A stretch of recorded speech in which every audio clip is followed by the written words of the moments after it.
iléeṣẹ́ NTA Ìjẹ̀bú Òde Jídé Mórúnfún lóríròyìn ẹgbọ́ròyìn náà. Ìgbéga ní iléeṣẹ́ ọlọ́pàá kọjá àyípadà nínú fífúnni ní ráńkì tàbí oyè lọ. Ó gbọ́dọ̀ jẹ́ èyí tí ó túmọ̀ sí ààbò ìlú, jíjẹ́ adarí pẹ̀lú ìwà ọmọlúàbí àti sísọ àgbẹ́kẹ̀lé ará ìlú dọ̀tun. Eléyìí ni ọ̀rọ̀ láti ẹnu ọ̀gá àgbà ọlọ́pàá pátápátá Ọlátúnjí Dìísù gẹ́gẹ́ bí àwọn ọlọ́pàá kan ṣe gba ìṣelọ́ṣọ̀ọ́ sínú ìfòyè títún dálọ́lá. Ọ̀gá àgbà àwọn ọlọ́pàá pátápátá náà ṣe àpèjúwe ìgbéga náà gẹ́gẹ́ bí ìdámọ̀ iṣẹ́ takuntakun àti títayọ nínú iṣẹ́ tí èèyàn yàn láàyò tó sì jẹ́ kí wọ́n mọ̀ wípé oyè tuntun náà wà pẹ̀lú ìrètí gíga tí ó sì pe àwọn ọlọ́pàá náà níjà láti ṣíwájú pẹ̀lú òtítọ́, ṣíṣe iṣẹ́ ààbò pẹ̀lú títẹlẹ̀múyẹ́ àti láti má fi àyè gba àjẹbánu. Ju gbígbógun ju ìwà ọ̀daràn lọ, ọ̀gá àgbà ọlọ́pàá pátápátá náà rọ àwọn lọ́gàálọ́gàá náà láti jẹ́ àwòkọ́ṣe tí ó dára fún àwọn ọmọ ẹ̀yìn wọn kí wọ́n sì jẹ́ kí ìtọ́jú wọn àti iléeṣẹ́ ọlọ́pàá jẹ́ ìgbẹ́kẹ̀lé fún ará ìlú nípasẹ̀ ojúṣe àánú àti mímọ iṣẹ́ ẹni ní iṣẹ́.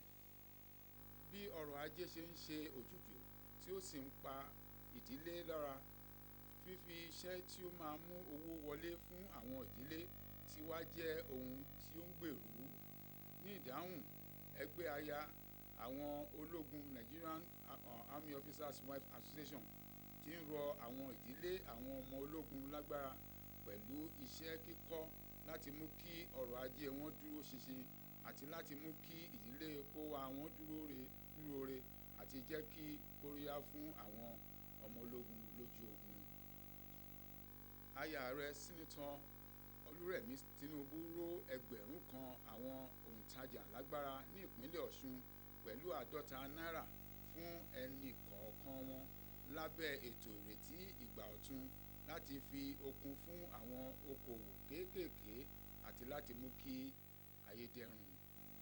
Akọ̀ròyìn Fẹ́mi Afáriogun jábọ̀ wípé aya olùdíje gómìnà lábẹ́ òṣèlú All Progressives Congress Dókítà Ṣèkínà Bọ́lá Oyèbánjí tí ó ṣojú fún aya ààrẹ fún àwọn olùjàǹfààní lọ́wọ́ ìrànlọ́wọ́ náà ní ìlú Ìwó ní ìpínlẹ̀ Ọ̀ṣun.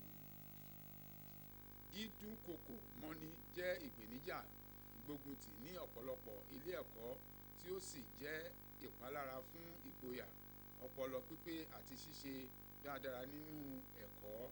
Láti dojúkọ eléyìí àti láti gbé agbègbè tí ó yẹ fún ẹ̀kọ́ kíkọ́ lárugẹ, ìjọba àpapọ̀ ti ṣètò ìdánilẹ́kọ̀ọ́ ìtanijí fún àwọn akẹ́kọ̀ọ́ àti olùkọ́ lórí ètò gbogbogbò àti gbógun ti ìdúkokò mọ́ni. Kóríyá yìí jẹ́ àti mú kí okun ààbò, ìbárẹ́pọ̀ àti àtìlẹ́yìn fún àwọn ilé ẹ̀kọ́ jákèjádò lè gbọ̀ngbọ̀n. Ìpínlẹ̀ Èkó tí ó jẹ́ àríngbùngbùn ètò ọrọ̀ ajé lórílẹ̀‐èdè Nàìjíríà ní àpò ìdọ̀tí lọ́nà 30 ẹgbẹ̀rún lójoojúmọ́ pẹ̀lú ìpèníjà nínú kíkó ìdọ̀tí ní ìpínlẹ̀ náà àti fífi gbèǹdéke lé àwọn aládàáni láti kópa. Àwọn tí ń fi kẹ̀kẹ́ kó ìdọ̀tí àti àwọn tí ọ̀rọ̀ kàn.